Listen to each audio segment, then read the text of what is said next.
Welcome to Success Educate Lab, my dear all রেলের job aspirant.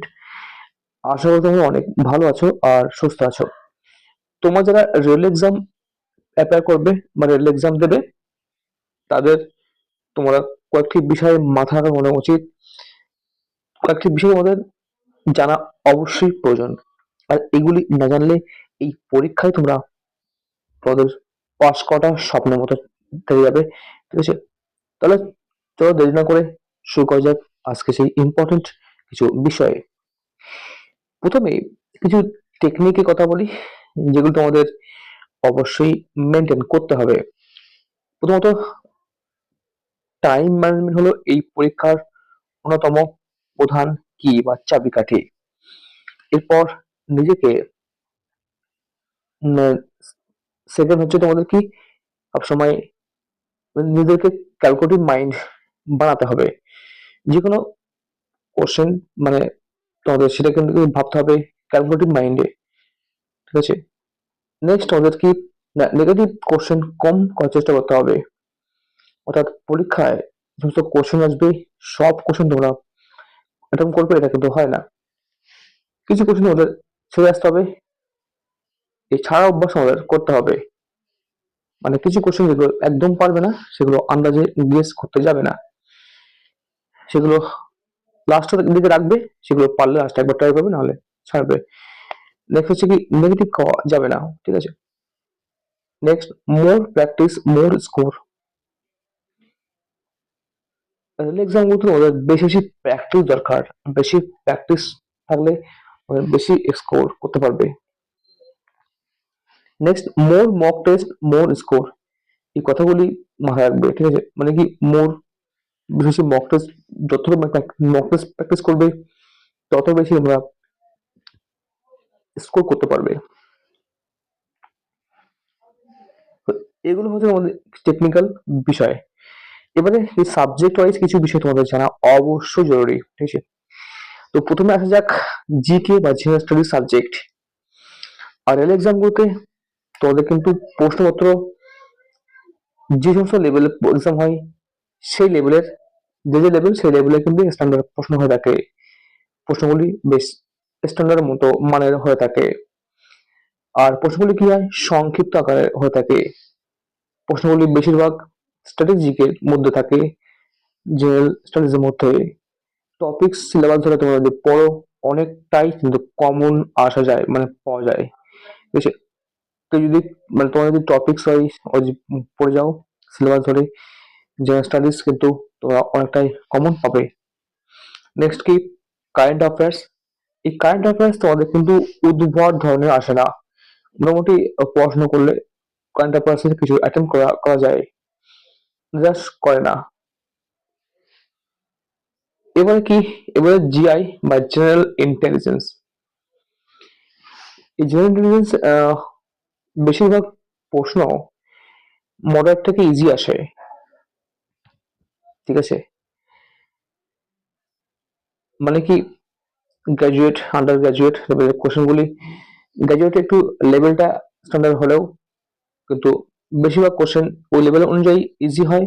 এবং কিছু question থাকে একটু লেন্থ টাইপের, লেন্দি কোশ্চেন, সেগুলো যেমন সিটিং অ্যারেঞ্জমেন্ট, ঠিক আছে, রিলেশনশিপ, পাজল, এগুলো কিন্তু ভেন ডায়াগ্রাম এগুলো করতে হয়। তো এই Venn diagram, puzzle, relationship, seating arrangement এগুলো একটু শেষে করবে। আর তোমরা এ মানে ওয়ান, বি মানে টু, এইভাবে তোমরা এ টু জেড তোমরা লেটারগুলো, ইংরেজি অক্ষর লেটার, এগুলো তোমরা মেমোরি রাখবে, মুখস রাখবে। ঠিক আছে, তাহলে জিআই কোশ্চেন গুলো অ্যাটেম্প করতে আমাদের সুবিধা হবে। এছাড়া আমাদের ক্যালেন্ডার, সূত্র, তারপরে ঘড়ি, আহ মাস, কোন মাস কত দিনের হয়, এগুলো কিন্তু তোমরা মুখস রাখবে। ঠিক আছে, তোমাদের অনেক সুবিধা হবে, সূত্রগুলো তোমরা জেনে রাখবে। নেক্সট কি ম্যাথমেটিক্স এর ক্ষেত্রে, আহ এবারে ম্যাথমেটিক্স দেখো, ম্যাথমেটিক্স ক্ষেত্রে তোমার টাইম ধরে প্র্যাকটিস করার কোনো বিকল্প নেই। অর্থাৎ অঙ্ক, ম্যাথমেটিক্স তোমরা বাড়িতেই এখন থেকে 10টি ম্যাথ কোশ্চেন তোমরা কতটি মানে 10টি সাবজেক্ট মানে চ্যাপ্টার থেকে তোমরা এভাবে করবে যে 10টি চ্যাপ্টার থেকে 10টি অঙ্ক নেবে। সেই 10টি অঙ্ক তোমরা কত মিনিটে করতে পারছো তার একটা হিসেব তোমরা মেলাবে। এভাবে তোমরা টাইম ধরে প্র্যাকটিস করবে। আর কি না, গ্র্যাজুয়েট লেভেলের কোশ্চেন গুলো একটু মোটামুটি লেভেলের একটু হাই থাকে, তো সেক্ষেত্রে তোমরা কিন্তু আগে থেকেই হার্ড লেভেল প্র্যাকটিস করবে। নেক্সট কি, ম্যাথমেটিক্স এর শর্টকাট গুলি বেশি কাজে লাগবে। কারণ কি, ম্যাথমেটিক্স কিছু শর্টকাট অনেকেই বলবে বেস লেভেলে পড়তে। প্রথমে বেস তোমার শিখবে, তারপর তোমার শর্টকাট গুলো আয়ত্ত বেশি বেশি শর্টকাট গুলো, ম্যাজিক ম্যাথ এই সমস্ত বইগুলো থেকে তোমার শর্টকাট প্রসেস গুলো অ্যাকোয়ার করবে। আর তোমরা সবসময় চেষ্টা করবে, ধরো কোনো একটা কোশ্চেন তোমাদের কাছে টাফ মনে হচ্ছে, ডাউট হচ্ছে, একবার অঙ্কটা কষলে সেটা মিলছে না, আবার করলে, এভাবে কিন্তু বারবার ট্রাই করবে না। একবার না করলে, তো না মিললে সেটাকে একটু মার্ক করে রাখবে, পরে ওটা ট্রাই করার চেষ্টা করবে, ঠিক আছে? মানে মার্ক মানে মনে রাখবে, যেহেতু কম্পিউটার পরীক্ষা, সেটা এখানে মার্ক করার জায়গা নেই, তবে একটা দাগ নাম্বার কোনো রাফ লিখে রাখতে পারো, পরে ওটা ট্রাই করবে। কোনো কোশ্চেনের উপর বেশিক্ষণ টাইম ওয়েস্ট করবে না। নেক্সট কি, জেনারেল সায়েন্স।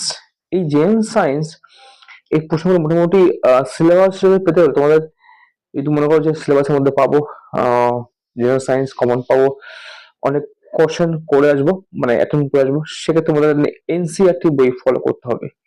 ক্লাস 5 থেকে 10 মাধ্যমিক লেভেল, মানে বোর্ডের এক্সাম প্লাস এনসিইআরটি এক্সাম যেগুলো হয়, সমস্ত বইগুলোর তোমরা সিলেবাস ধরে ধরে, মানে চ্যাপ্টার ওয়াইজ তোমার পড়ে যাবে। আর একটা কথা হচ্ছে, সায়েন্সের বেশি স্কোর করতে হবে আমাদের, কি করতে হবে, উম, যে সায়েন্সের যে ম্যাথ বেসড যে কোশ্চেন থাকে না, সেই চ্যাপ্টার গুলো দেখবে। এই ম্যাথ বেসড কোশ্চেন গুলো একটু ওয়াকিবহল থাকবে এই সম্বন্ধে, আহ, একটু অভ্যাস রাখতে হবে। কারণ সায়েন্সের math based question graduate level, ঠিক আছে, আন্ডার গ্রাজুয়েট লেভেল কিন্তু দিতে পারে। সায়েন্সের পুরো চ্যাপ্টার তোমরা বুঝে পড়বে, কোনো মুখস্থ বিদ্যা করবে না। তো এইগুলো তোমাদের জানালাম যে কিভাবে তোমরা জিকে পড়বে, GK, math, GI, general science কিভাবে তোমরা স্ট্র্যাটেজি নেবে, সব একের পর এক তোমাদের শেয়ার করলাম। আর যে ফাইনাল তোমার যে কথাটা বলা, সেটা হচ্ছে কি, প্র্যাকটিস, হার্ডশিপ এবং ইন্টিগ্রিটি হলো রেলের চাকরি পরীক্ষা, মানে চাকরি পাওয়ার জন্য সবচেয়ে মূল চাবিকাঠি। তোমাদের প্র্যাকটিস দরকার, হার্ডশিপ দরকার, এবং সৎ থাকার ব্যাপারটা, যে বললাম নেগেটিভ খাবে না, মারবে না, এই সততার ব্যাপারটা অনেকটাই কাজে লাগবে, ঠিক আছে? আর বেশি বেশি মক টেস্ট, বেশি বেশি প্র্যাকটিস, ঠিক আছে? তো এটা কিন্তু একদম একমাত্র হাতিয়ার। তো এইগুলো তো শর্ট একটি ভিডিও, যেটা আমাদের অনেকটাই হেল্প করবে। Thanks for watching video. যদি নতুন হন তাহলে অবশ্যই সাবস্ক্রাইব করবে প্রতিটা আপডেট জন্য। দেখা হবে কোনো পরবর্তীতে। Thank you for watching. Thanks.